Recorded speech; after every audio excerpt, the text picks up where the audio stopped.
दोस्तों, पुलिस ने एक ऐसे आदमी को गिरफ्तार कर लिया है जिसने अपनी बेटी के साथ दुष्कर्म करने के बाद अपने बेटे को भी मौत के घाट उतार दिया।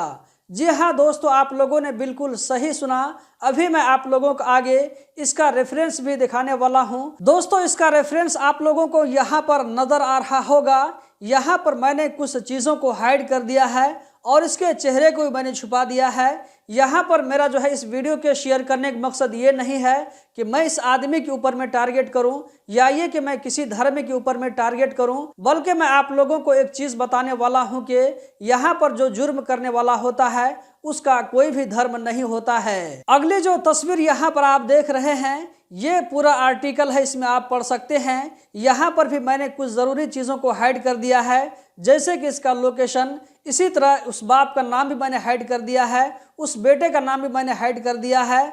दोस्तों, इस वाक़ये की तफसील ये है कि एक बाप अपनी बेटी पर जो है गंदी नज़र रखता है, उसके बाद में जब उसको मौका मिलता है तो वो अपनी बेटी के साथ में दुष्कर्म करता है।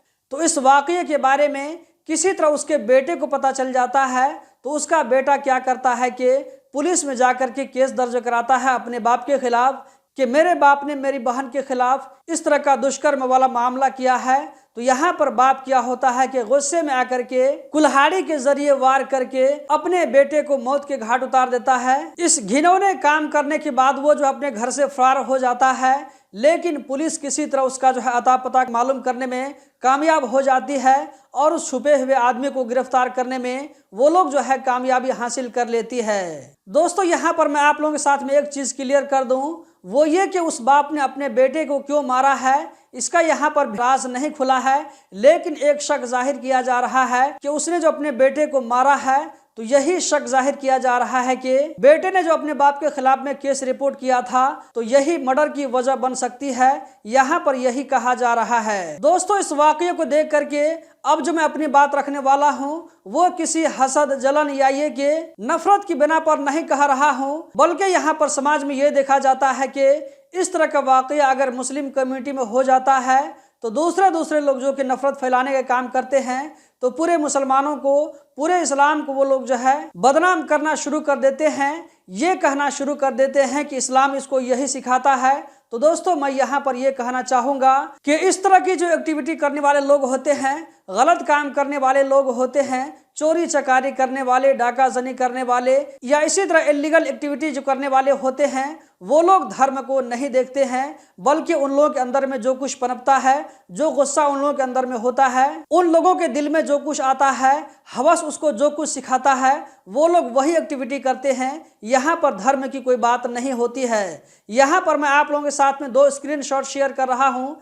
जहाँ पर आप देख सकते हैं कि ये एक फेसबुक का पेज है, जो कि इस वक्त ये पेज काफ़ी ज़्यादा वायरल हो रहा है और इस पेज के जरिए मुसलमानों को बहुत ज़्यादा बदनाम करने की कोशिश की जाती है। जहाँ पर आप देख सकते हैं कि रोज़ाना मुसलमानों के खिलाफ किस किस तरह का यहाँ पर प्रोपेगेंडा किया जाता है। यहाँ पर आप लोगों को जो भी पोस्ट मिलेगा, तो यहाँ पर आप देख सकते हैं कि पाकिस्तानी नाम बोल करके किया जाता है। ये जो वीडियो बनाने वाला भाई है, इसकी नज़र में सारे लोग पाकिस्तानी हैं। पाकिस्तानी मतलब मुसलमान। यहाँ पर आप पहली तस्वीर में देख सकते हैं कि ये जो है मुसलमानों के बारे में क्या लिख रहा है, इसको पढ़ करके आप समझ सकते हैं। पहली बात तो यह है कि मुसलमान अपनी सगी बहन से शादी नहीं करता है, ये कुरान और हदीस के खिलाफ है। अगर कोई आदमी इसको हलाल समझ कर करता है तो वो जो है इस्लाम के दायरे से निकल जाता है, वो मुसलमान बाकी नहीं रहता है। लेकिन कोई आदमी अगर गलती से करता है तो ये उसकी गलती है, इस्लाम ऐसा बिल्कुल भी नहीं सिखाता है। जबकि यहाँ पर आप दूसरे पोस्ट में देखेंगे, पाकिस्तानी लड़की ने अपने बाप से ही शादी करके 100 बच्चे को जन्म दिया। तो दोस्तों, यहाँ पर देख सकते हैं कि इस तरह जो है पोस्ट डाल करके मुसलमानों को किस तरह बदनाम किया जाता है। दुनिया के अंदर में कौन ऐसा मुसलमान होगा जो अपनी बेटी से शादी करेगा, लेकिन यहाँ पर इस तरह की जो है झूठी खबर फैला करके अपने लोगों को खुश किया जाता है और मुसलमानों को परेशान करने की कोशिश की जाती है। यहाँ जो इस भाई ने पाकिस्तानी का वर्ड यूज किया है, तो ये जो है कोई भी मुसलमान हो, चाहे वो जहाँ का भी हो, हर मुसलमान को पाकिस्तानी ही बोलता है। तो यहाँ पर मैं ऐसे पोस्ट के बारे में कहना चाहूँगा कि इस तरह जो है एक्टिविटी कोई मुसलमान नहीं करता है।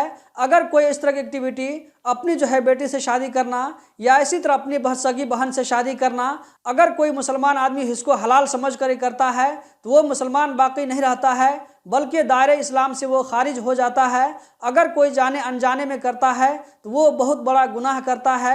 इस्लाम के अंदर में ये कहा गया है कि सगा भाई बहन जो है एक साथ, वो लोग तन्हाई में नहीं रह सकते हैं। इसी तरह यहाँ पर बाप और बेटी के बारे में भी कहा गया है कि जवान बेटी और बाप दोनों एक साथ तन्हाई में नहीं रह सकते हैं।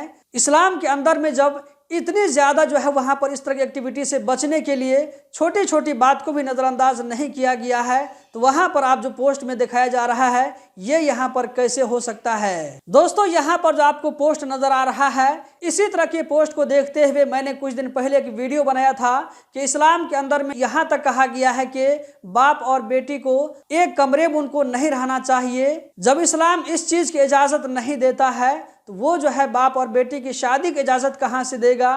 तो कुछ भाइयों ने कमेंट किया था कि मुसलमानों के अंदर में हमेशा जो इसी तरह का गंदा ज़हन होता है, वो लोग हमेशा गंदा सोचते रहते हैं, इसीलिए वो लोग जो है एक साथ जमा होने के लिए नहीं कहते हैं। तो यहाँ पर मैं कहना चाहूँगा, इस्लाम जो है किसी भी चीज़ का जब सोल्यूशन बताता है तो वो जड़ से उखाड़ने का सोल्यूशन बताता है। इस्लाम ने बाप और बेटी को एक साथ तन्हाई में इकट्ठा होने से मना किया है। इसकी वजह यह है कि शैतान कभी भी आदमी को उसके जो है दिमाग में फतूर डाल सकता है। तो फतूर के आने से पहले पहले इसका यहाँ पर जो है सोल्यूशन बता दिया गया है। जब इस चीज़ की हम पाबंदी नहीं करेंगे तो किस तरह की एक्टिविटी होगी, वीडियो के शुरू मैंने आप लोगों को बता दिया, वहां पर आप देख सकते हैं। दोस्तों मैं वीडियो के आखिर में यही कहना चाहूँगा कि इस तरह जो नफरत फैलाने वाले लोग होते हैं, ऐसे लोगों से बच करके रहें, चाहे वो किसी भी कम्युनिटी से हो। अगर एक दूसरे को जो है वहां पर नीचा दिखाने की कोशिश की जाती है तो ऐसे लोगों को साथ न दें। मेरे इस वीडियो के बनाने का मकसद बिल्कुल भी ये नहीं है कि मैं किसी को टारगेट करूं।